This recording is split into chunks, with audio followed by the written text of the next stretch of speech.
Jesus now. పరిశుద్ధులు ప్రియులైన దేవుని పిల్లలందరికీ యేసుక్రీస్తు నామములో శుభవందనాలు తెలియజేస్తా ఉన్నాను. నేను ఇటీవల కాలంలో ఒక 2 days బ్యాక్ అనుకుంటే ఒక చిన్న ఫార్వర్డెడ్ పోస్ట్ చూశాను. అందులో ఏం చూపిస్తా ఉన్నారంటే ఇస్రాయెల్ కంట్రీలో చాలా మంది యూదులు యేసుక్రీస్తు వారు ఎక్కడైతే కొండ మీద ఎక్కడ తరచూ ప్రార్థన చేసుకున్నారో అక్కడ వాళ్ళందరూ మోకరించి యేసుక్రీస్తే నిజమైన దేవుడని ఒప్పుకుంటూ వారు ప్రార్థనలు చేస్తూ కన్నీరు విడుస్తున్నారని చూసిన వెంటనే నాకు చాలా ఆశ్చర్యం వేసింది. అసలు యూదులు యేసుక్రీస్తుని దేవుడిగా సాధారణంగా చాలా మంది ఒప్పుకోరు. అక్కడ యాక్చువల్గా 3% క్రైస్తవులు ఉన్నారని చెప్తా ఉంటారు. మరి ఇది ఎలా సాధ్యము అన్నప్పుడు నాకు ఈ సందర్భంగా ఒక వచనం గుర్తొచ్చింది. అదేంటంటే కొరింథీయులకు రాస్తూ 2వ పత్రికలో పౌలు గారు 3వ అధ్యాయము 14వ వచనంలో ఆయన ఏమంటారంటే, నేటికి వారి హృదయములు కఠినములై ఉన్నవి అంటారు. ఎందుకు కఠినముగా ఉన్నాయి అంటే వారు పాత నిబంధన చదువునప్పుడల్లా ఆయనలో పాత నిబంధన కొట్టివేయబడింది అని వారు అంగీకరించరు కాబట్టి ఆ ముసుగు వారి మీద నిలిచి ఉంది అని. ముసుగంటే వారికి యేసుక్రీస్తు దేవుడు అని అంగీకరించడానికి వాళ్ళకి ఒక ముసుగు అడ్డం వస్తుంది అంటారు. అదేంటంటే ఆయన దేవుడు కాదు. ఎందుకంటే వాళ్ళు ఎప్పుడైనా సరే సైన్యములకు అధిపతిగానే యెహోవాను చూస్తున్నారు, యుద్ధాలు చేసే దేవుడుగా వాళ్ళు చూస్తున్నారు ఆయన్ని. కానీ యేసుక్రీస్తు వారు దీనుడుగా తన ప్రాణాలు పెట్టడానికి ఇష్టపడి ఈ లోకానికి వచ్చిన వారుగా వాళ్ళు ఆయనని చూడట్లేదు, ఆయనని మెస్సేగా వాళ్ళు అంగీకరించట్లేదు. కాబట్టి వాళ్ళ హృదయాలు కఠినములై ఉన్నవి అని ఉంది అక్కడ. అంటే ఇంత కఠిన హృదయాలుగా వీళ్ళని దేవుడు బైబిల్లో చూపించారు కదా, యేసుక్రీస్తుని దేవుడిగా అంగీకరించారు కదా, వీళ్ళు ఎలాగా యేసుక్రీస్తుని అంగీకరించారని కాసేపు ఆలోచించాను. అలా ఆలోచిస్తున్న ప్రాసెస్లో అసలు ఈ కఠినత్వం గురించి దేవుడు ఏం చెప్తా ఉన్నారు, నిజంగా దేవుడు కఠినుడా లేకపోతే మనుషులు కఠినులా అని ఆలోచిస్తూ ఉంటే దేవుడు కఠినుడు అని కొంతమంది చెప్తా ఉన్నారు, కొంతమంది కాదంటా ఉన్నారు. దావీదు మహారాజు గారు అయితే 118వ కీర్తన 18వ వచనంలో ఆయన ఏమన్నారంటే, ఆయన నన్ను కఠినమైన శిక్షకి అప్పగించాడు కానీ నా ప్రాణాన్ని మాత్రం ఆయన తీయలేదని చెప్తారు. దేవుడు కొన్ని శిక్షలు విధిస్తూ ఉంటారు మనకి. అదేంటంటే కొన్ని లేఖనాలు కూడా మనకి దైవావేశం వలన కలిగిన లేఖనాలు మనల్ని శిక్షించడానికి, బుద్ధి చెప్పడానికి, ఉపదేశించడానికి, ఖండించడానికి, అవన్నీ కూడా మనల్ని ఒక దారిలో పెట్టడానికి మాత్రమే దైవవాక్యం ఉంది అని. అదేవిధంగా ఒక శిక్షకు మనం గురవుతున్నప్పుడు మనము తప్పు మార్గంలో ఉన్నామేమో, మన కాలు జారిందేమో, నా కాలు జారని నేను అనుకునగా దేవుడు నన్ను తప్పించాడని అంటారు. అదేవిధంగా కొద్దిపాటి కాలం శిక్షకు గురైనా సరే ఆయన కఠినుడు కాదు, నా ప్రాణాన్ని మాత్రం ఆయన తీయలేదు అని చెప్తా ఉన్నారు. ఆయన అలా చెప్తా ఉన్నారు కఠినత్వం గురించి. దేవుడు అసలు కఠినుడు కాదని. ఆయన కఠినుడు కాదు. ఎందుకంటే ఆయన నిజంగానే ఇర్మియా గ్రంథంలో మనకు చెప్తారు కదా, రాతి హృదయాన్ని నేను మీలోంచి తీసివేసి మీకు మాంసపు గుండెని పెడతాను అని అంటారు. అంటే కఠినులైన మనుషులలో రాతి లాంటి హృదయం ఉంది, దానిని నేను తీసివేసి మాంసపు గుండెని మీకు ఇస్తాను అని దేవుడు ఎంతో స్పష్టంగా చెప్తా ఉన్నాడు.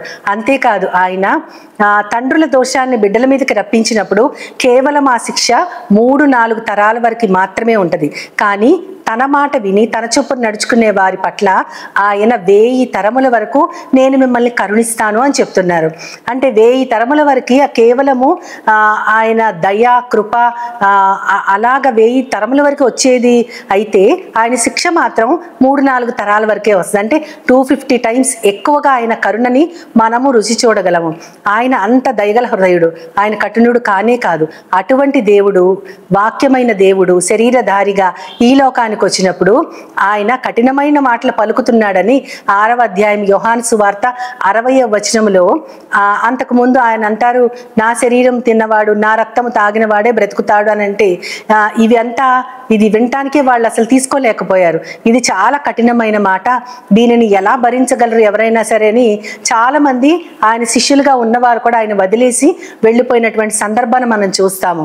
అంటే తన ప్రజల కోసం ఎన్నో అద్భుతాలు చేసి దాస్యపు దేశం నుంచి వాగ్దాన దేశానికి తీసుకొచ్చిన ఆ దేవుడు ఫరో హృదయాన్ని ఎంతగానో కఠినపరిచి 10 అద్భుతాలు ఒకదానిని మించి ఒకటి 10 అద్భుతాలు ఈ లోకములో ఆకాశం కింద ఏ జనానికి ఎన్నడూ ఎప్పుడు కూడా చేయబడినటువంటి వింతైనటువంటి కార్యాలు వారి కోసం చేసి వారి విడుదలని ఆయన అనుగ్రహిస్తే అటువంటి గొప్ప అద్భుతాలు రుచి చూసిన వారు దేవుడే దిగి ఈ లోకానికి వచ్చినప్పుడు ఆయనే కఠినమైన మాటలు పలుకుతున్నాడు అని అంటున్నారు.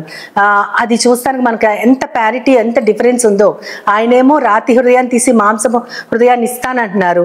ఆయన జీవాహారము జీవజలము నేనే అని చెప్తూ తన రక్తము తన శరీరం గురించి మాట్లాడినప్పుడు వినటానికే అభ్యంతరపడి కఠిన హృదయులైన వారు. అయితే మనకి యాకోబు పత్రికలో కూడా 3వ అధ్యాయంలో 1వ వచనంలో చెప్తారు, బోధకులైన మనము మరి కఠినమైన తీర్పును పొందుతాము. ఎందుకంటే తీర్పు అనేది దేవుని ఇంటి దగ్గర నుండే ప్రారంభం అవుతుంది. అందుకని ఎవరైతే దేవుని వాక్యాన్ని బోధిస్తున్నారో ఉపదేశిస్తున్నారో దానిని వారు చేసి చూపించాలి. వారు గనక దేవుని మార్గాన్ని దేవుని అడుగుని తప్పినట్లయితే వారికి మరి కఠినమైన తీర్పులు ఉంటాయి. కాబట్టి దాని బదులు ఆ తీర్పుకు గురి కాకుండా మనము బోధకులుగా ఉండకుండా ఉంటేనే బెటర్ అని యాకోబు గారు చెప్తా ఉంటారు. మరి ఈ కఠినమైన మనుషుల కోసము ఎన్నో అద్భుతాలు చేసిన దేవుడు చిట్ట చివరి అద్భుతంగా తానే ఈ లోకానికి దిగి వచ్చి తన రక్తము శరీరం గురించి మాట్లాడినప్పుడు కూడా దాని గురించి కూడా అభ్యంతరపడిన ఈ ప్రజల గురించి దేవుడు ఫైనల్ గా ఆయన ఏం చెప్తా ఉంటారు, యూదా పత్రిక 1వ అధ్యాయము 15వ వచనంలో ఆయన ఒక మాట చెప్తారు. అక్కడ ఏమని ఉంటుందంటే, భక్తిహీనులైన పాపులు తనకి విరోధంగా మాట్లాడిన కఠినమైన మాటలని ఒప్పించటానికి ఆయన ఈ లోకానికి వేవేల పరిశుద్ధులతో తన దూతలతో దిగి వస్తారంట. అంటే ఈ కఠినమైన మాటలు ఎన్నో మనుషులు పలుకుతా ఉంటారు. ఆయన దేవుడే కాడని, లేక ఆయన కన్యమరియ గర్భాన ఎలా పుట్టడం ఎలా సాధ్యమని. ఇటీవల కాలంలో అయితే ఇది ఒక టాపిక్ అయిపోయింది. చాలా భయంకరంగా సోషల్ మీడియాలో దాని గురించి చాలా భయంకరమైన మాటలు వినపడతా ఉన్నాయి. ఇంత కఠినమైన మాటలు మాట్లాడే భక్తిహీనులైన పాపులు అని ఉంటది అక్కడ. అంటే పాపము కూడా భక్తి లేకపోవటం వల్లే వస్తది అని చెప్తున్నారు అక్కడ. భక్తిహీనులైన పాపులు తనకి విరోధంగా మాట్లాడిన కఠినమైన మాటల్ని ఒప్పింపజేయటానికి ఆయన తన దూతలతో వేవేల పరిశుద్ధులతో దిగి రాబోతున్నాడని అని అక్కడ చెప్పబడింది ఎంతో స్పష్టంగా. కాబట్టి మనము కఠినమైన మాటలు పలకకుండా నిజంగా దేవుని గురించిన ఏ మాట అయినా మనము ప్రచారం చేస్తూ ఉన్నట్లయితే బోధకులుగా ఉపదేశకులుగా ఉన్నవారు తీర్పు తమ ఇంటి దగ్గర ప్రారంభము కాకుండా ఉండగలుగునట్లు దేవుని వాక్యాన్ని అనుసరిస్తూ ఈ లోకానికి ఆయన వచ్చినప్పుడు మనము భక్తిహీనులైన పాపులుగా కాకుండా ఆయన ఎత్తబడే గుంపులో మనం ఉండగలుగునట్లు మనందరము కూడా దేవుని యొక్క దయగల హృదయాన్ని, సాత్వికమైన మనస్సుని, ఆయన కరుణించే హృదయాన్ని, ఇతరులతో సమాధాన పడే తత్వాన్ని మనమందరం అలవర్చుకొని కఠినత్వాన్ని వదిలిపెట్టడానికి మనల్ని మనం దేవుని చేతులకు అప్పగించుకుంటూ చిన్న ప్రార్థన చేద్దాం. ప్రేమ నమ్మకం గల నా ప్రియ పరలోకపు తండ్రి, నాయన మేము కఠినమైన మనస్సు గలవారమని మాకు నీ మనసునివ్వడానికి ఎంతో సిద్ధపడి ప్రవ్వా నువ్వు ఎన్నో అద్భుతాలు మా మధ్య చేశారు ప్రవ్వా. నాయన నీ కుమారుణ్ణే అత్యద్భుతంగా ఈ లోకానికి అనుగ్రహించిన గొప్ప దేవుడి నువ్వు ఈ లోకానికి వచ్చినప్పుడు ప్రవ్వా మేము తీర్పులోకి రాకుండా కఠినమైనటువంటి మాటలు పలికి నీ చేత ప్రవ్వా మేము శిక్షకి గురి కాకుండా, ఉగ్రతకు గురి కాకుండా ఉండగలుగునట్లు నీ వాక్యాన్ని ప్రతిరోజు చదువుకుంటూ ధ్యానించుకుంటూ దివారాత్రులు దానిలో ఆనందిస్తూ మేమందరం కూడా నీకు ఇష్టముగా నీ కనులలో యోగ్యత కలిగిన జీవితాన్ని జీవించగలుగునట్లుగా నన్ను మమ్మల్ని అందరినీ నీ చేతులకు అప్పచెప్పుకుంటూ నీ ప్రియ కుమారుడు నా ప్రియ ప్రభువైన యేసుక్రీస్తు వారి ద్వారా కోరి ప్రార్థిస్తున్నాను పరమ తండ్రి. ఆమేన్, ఆమేన్, ఆమేన్. వందనాలు. Jesus now